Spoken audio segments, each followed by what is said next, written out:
Helo na, Ant yma, gobeithio bod chi gyd yn cadw'n iawn.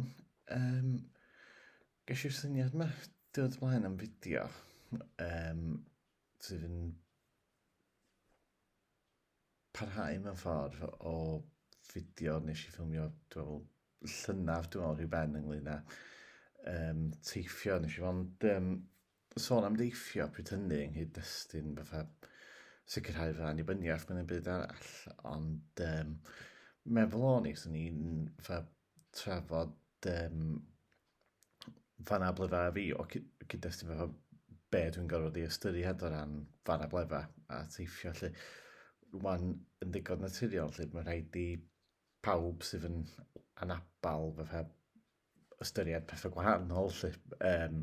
Dydy dau berson efo'r un anabledd gan gynnwys hedgeflus ddim o'r eidrwydd yr un fath a ddim efo'r un anghenion lle, felly dyna rhywbeth holl bwysig i nodi lle o ran be dwi'n mynd i drafod fan hyn heddiw, pethau sydd yn unigryw i fi ydy hyn, ffactorau sydd yn unigryw i fi dwi angen i ystyried, tydi hynny ddim o'r eidrwydd yn berthnasol i bawb, ella fydd ambell i beth, ond ella fydd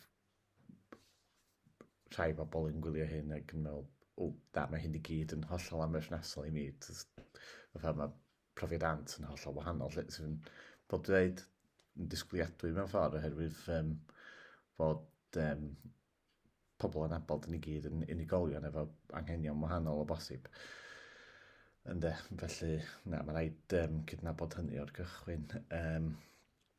Ac wedyn, wrth gwrs, mae yna nifer y pethau dwi angen ystyried pryd bynnag dwi'n cynllunio taith, ond mae rhaid deud dwi ddim bob tro wedi bod y gorau ynglyn â cadw at yr rhestr ma o bethau dwi angen ystyried lle wrth cynllunio mynd i ffwrdd.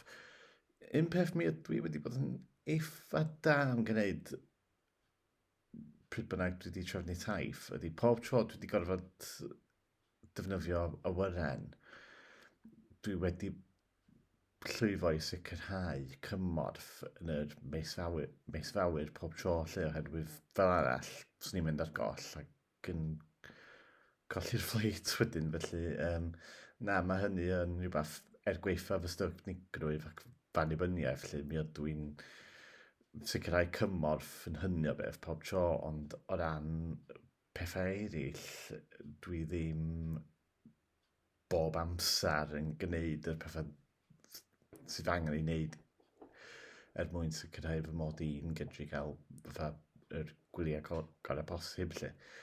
A wedyn, o ran be dwi'n gorfod gwneud wedyn, eto mae hyn yn rhywbeth dwi wedi gwneud yn y gorffennol, ond mae'n sicr rhywbeth dwi angen gwneud yn amlach, felly. Ydy, mae angen i mi sicrhau bod yna rhyw ffordd o gadael i bobl gwybod fy mod i efo hedgeflus, a dwi wedi archebu cerdyn shunt gyn yr elusen shine, felly dwi'n disgwyl hynny yn y post, felly gobeithio gael hynny cyn hir. Ond cyn hynny, dwi'n yr unig adag nes i pethna, oedd gen i unrhyw beth oedd ni gliro am ynghyflwr, oedd pan nes i i'r ariannyn ac oedd gen i cerdyn efo fatha yr symptomau ag ati wedi sgwennu yn Sbaeneg a be oedd hynny'n ei olygu i mi ac yn iechyd. Ond oedd hynny'n ôl yn 2015 a wedyn fel dweud dwi heb wneud dwi heb ystyried hynny ers hynny. So ie, cefnogaeth yn yr mis fawr, yr hedgeflus. Be arall? Gen i nodiadau pan hyn.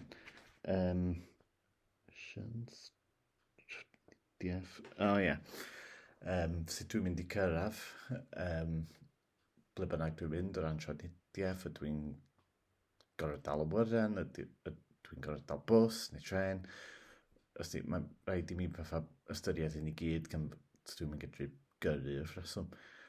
A wedyn o ran fatha cyrraedd llefydd wedyn, neu hyd yn oed bwcio gwestai, dwi angen nid yn unig ystyried cost, ond mae rhaid i mi ystyried faint mor hygyrch ydy yr gwesti yma ar gyfer llefydd dwi eisiau ymweld â nhw, trafnidiaeth ac ati.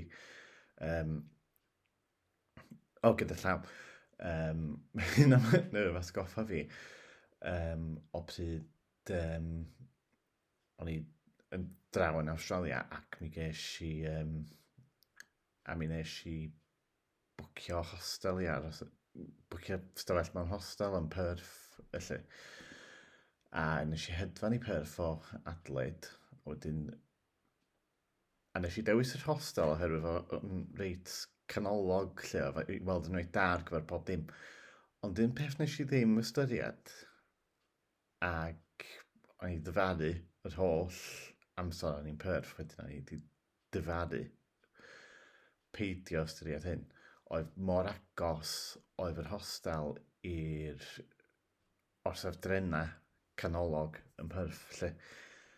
Ac yn sgil hynny wedyn, ges i braidd dim cwsg pryd o'n i'n Perth, cofiwch, dim cwsg o gwbl oherwydd pob 5 munud, 5 munud oedd na tren yn mynd heibio trwy'r nos. Chi be, fyswn ni wrth y modd mewn i Gwyfor cael trafnidiaeth mor rheolaidd a dibynadwy a hynny yng Nghymru, ynde?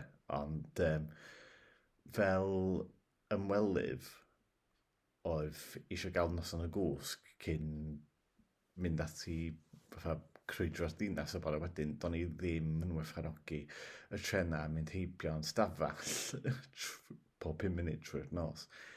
Ond fy mai oedd hynny am beidio ystyried hynny, a felly dwi wedi dysgu'n wers yn hynny o beth bod rhaid sicrhau, wel, oes na trenau yn mynd heibio fatha lle dwi'n aros trwy'r nos. Os oes na, felly wedyn so well ystyried aros rhywle arall, felly. A wedyn be all dwi'n angen ystyried?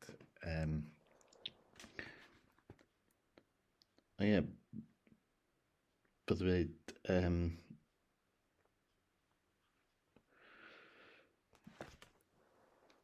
sicrhau bod llefydd yn eitha hygyrch o ran hawdd i gyrraedd o'r gwesti, ond hefyd fatha yr ystafell gwesti, os gai dewis, mae well gen i gael fatha stafell llawer gwaelod y rheswm oherwydd yr peth na, ond wedyn os dydy hynny yn bosib wedyn fatha mae sicrhau bod yna lift ar gael, mae hynny'n gwella ddim byd lle oherwydd fy mod i mor simsan o ran, wel, nid simsan o'r eidrwydd, ond just diffyg hyder ydi o mae'n byd efo'r gwendid ma lawr ochr def yng nghorff efo stair felly.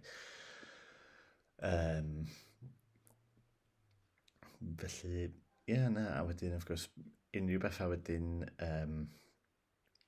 unrhyw atyniadau, unrhyw fatha amgueddfeydd neu beth bynnag dwi eisiau ymweld yn nhw.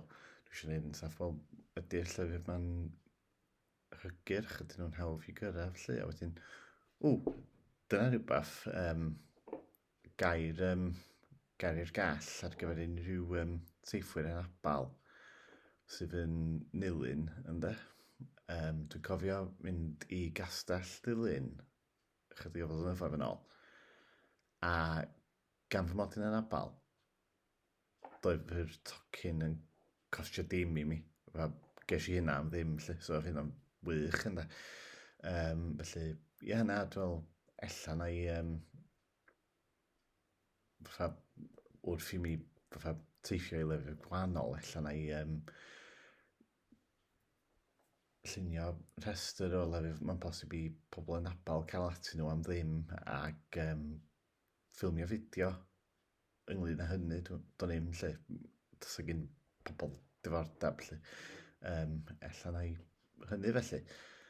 Ond dyna'r fideo bach sydyn ynglyn â pethau ynglyn â teithio. Fel dweud, dwi'n gwybod beth dwi angen wneud o ran trafnidiaeth, ffasiant, a pob ddim felly.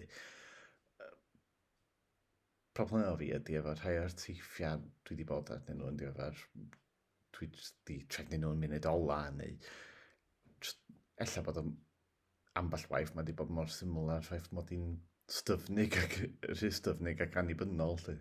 Wedyn, na, mae angen i mi gallio rhyw ymryd, dwi'n meddwl, efo hynny. A just pwyll bia hi, a just den saff mod i'n cymryd yr holl camad wedi amlinellu yn yr fideo yma mwyn sicrhau fy mod i'n gael yr pleser fwy o posib allan o fy ngwyliau yn y dyfodol yna. Reit, yn y nodyn yna felly. Wel, mae'n sio, cadwch yn ddiogel.